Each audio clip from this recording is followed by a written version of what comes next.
I'm stepping into the role of a YouTube scriptwriter who not only breaks down a topic, but also chats with you like a thoughtful creator thinking out loud.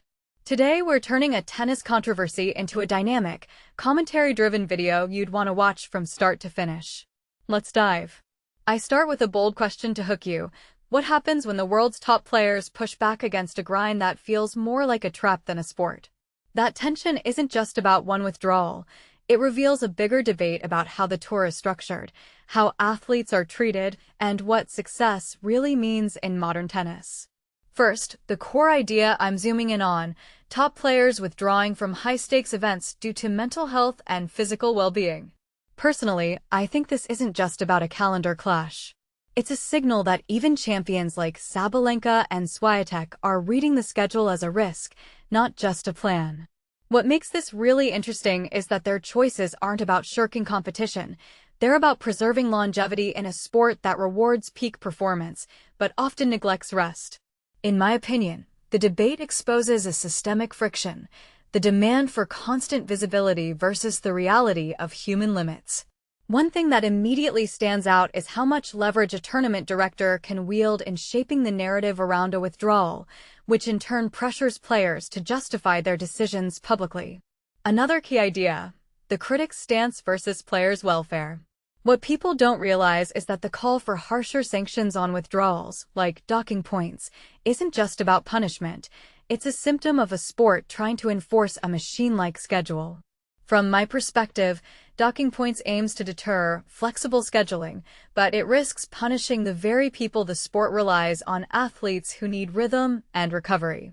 This raises a deeper question: should a sport prioritize raw output and marketability, or sustainable health and long-term excellence? If you take a step back and think about it, you see the tension between the sport as a product and as a demanding profession that taxes the body and mind. Then there's the broader context: the calendar and the madness of the schedule. A detail I find fascinating is that Sabalenka frames schedule fatigue as a health and performance issue, not a lack of commitment. What this really suggests is that the sport's workload is a structural feature, not an incidental annoyance.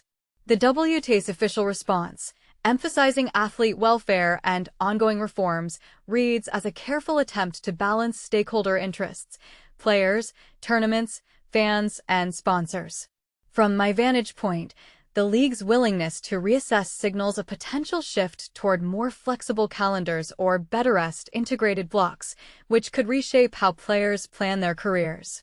Why this matters in the real world isn't just about a single tournament. It's about trust. Do players trust that the calendar serves their health, or do they treat it as a rolling gauntlet? If major stars opt out of marquee events, do sponsors and fans adapt, or do they demand star presence at all costs? A lot of this hinges on leadership culture and how transparent decisions are. In my view, Sabalenka's critique isn't just about personal choice. It's a mirror that shows how the sport communicates risk, reward, and responsibility to its most visible athletes. Let's connect the dots with what's happening around the tour right now. The Dubai controversy became a flashpoint, but the dialogue extends to Indian Wells, Miami, and beyond. Świątek's own comments about mandatory events and the stress of the schedule align with Sabalenka's concerns. What this really points to is a potential inflection point. If top players start treating the calendar as negotiable rather than mandatory, the entire ecosystem, tournaments, broadcasters, and fans, may need to renegotiate how value is created and distributed. Deeper insight: imagine a future where players help design blocks of the season that maximize performance longevity without sacrificing competitive drama. I'd hypothesize we could see longer training blocks, extended rest weeks after Grand Slams, and smarter travel planning that reduces jet lag and mental fatigue. This isn't just soft reform. It could unlock peak play for more athletes over longer spans, which might actually grow the sport's popularity, not shrink it. If you step back, this is less about individual withdrawals and more about a cultural shift towards sustainable excellence. For viewers who want to read the room, the real takeaways aren't about who withdrew where. They're about signals: a global sport acknowledging its own pressures and athletes asserting boundaries that could drive structural change.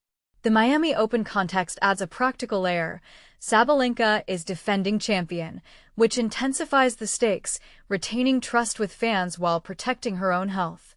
The human tension, public expectations versus private limits, becomes the story's emotional engine.